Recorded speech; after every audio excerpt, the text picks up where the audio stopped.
है बेटियां। अरे बेटे तो केवल एक वंश को रोशन करते हैं, लेकिन दो दो वंशों को रोशन करती हैं बेटियां। ये बेटियां होती हैं। आज मैं चाहूंगी जितनी भी बेटियां हैं उनको पूछना। पूजा ही मेरे पास खड़ी है। पूजा, आप बताइए आपको सबसे ज्यादा भरोसा किसके ऊपर है? पापा। कोई भी तकलीफ आए तो आप सबसे पहले किसका नाम लेती? पापा। कहीं आपको ठोकर लग जाती है और कहीं बाजार में जाती हो, कॉलेज जाती हो, कोई ऑफिस हो, अगर जॉब करती हो या कुछ में भी कहीं भी कोई मुसीबत आ जाती है तो सबसे पहले चेहरा किसका नजर आता है? पापा।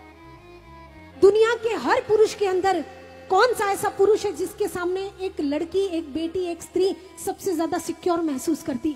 पापा। केवल पापा। केवल ये एक वो शब्द है कि जहां बेटी पिता की जिंदगी की आखिरी औरत होती है। बेटी एक पुरुष के जीवन की आखिरी स्त्री होती है, क्योंकि जब बेटी जिसके घर में आ जाती है ना, फिर वहां फुल स्टॉप हो जाता है। उसके जीवन में बेटी का मतलब होता है माँ का वापस आना। आज पूजा आपको वैसे ही ट्रीट करती होगी जैसे दादी करती है। जैसे दादी आपको डांटती है ना, वैसे ही ये बेटियां आपको डांटती होंगी। ये ट्रीट करने का जो तरीका है ना, ये एक माँ होता है, क्योंकि एक बेटी के अंदर माँ होती है।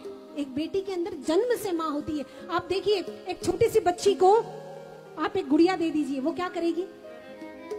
बहुत प्रेम से खिलाएगी, बाल बनाएगी, बिंदी लगाएगी, तैयार करेगी। और एक लड़के को छोटी गुड़िया दे दीजिए, वो क्या करेगा? हाथ तोड़ देगा, पाँव की जगह हाथ लगा देगा, मुंडी घुमा देगा। ये यानी एक ममता, एक करुणा का भाव है, वो बेटी में जन्मजात होता है।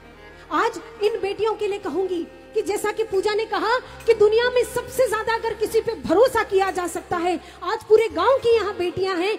मैं एक गांव की तरफ से सर निवेदन करूं, वडील बैठे हैं सर, यहाँ मैं एक निवेदन करूं सब बेटियों को, जो भी हमारी यंगस्टर बेटियां हैं, एक बात मैं बेटियों को जरूर कहूंगी कि बेटा पिता का मान है, लेकिन बेटी पिता का स्वाभिमान है।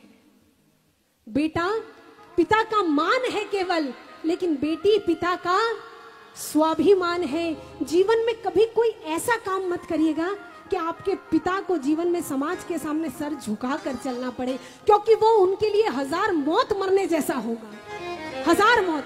आजकल मैंने देखा है शहरों में लड़कियां छोटे छोटे कपड़े पहन के, हमारे अच्छे घरों की लड़कियां छोटे छोटे कपड़े पहन के उसको फैशन का नाम देती हैं, लेकिन मैं कहूंगी कि तन पर लिबास की कमी अजीब लगती है। तन पे लिबास की कमी अजीब लगती है, और मुझे अमीर बाप की बेटी भी गरीब लगती है। ये भाव है। इसलिए आज चाहूंगी कि एक पापा के लिए, मैंने मेरे पापा के लिए गाना लिखा है, शायद आप लोगों ने सुना होगा। मुझे समझ में नहीं आया पापा के लिए क्या लिखूं, तो मैंने लिख दिया।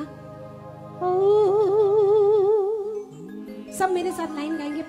चंदा की चांदनी पापा, सूरज की रोशनी पापा।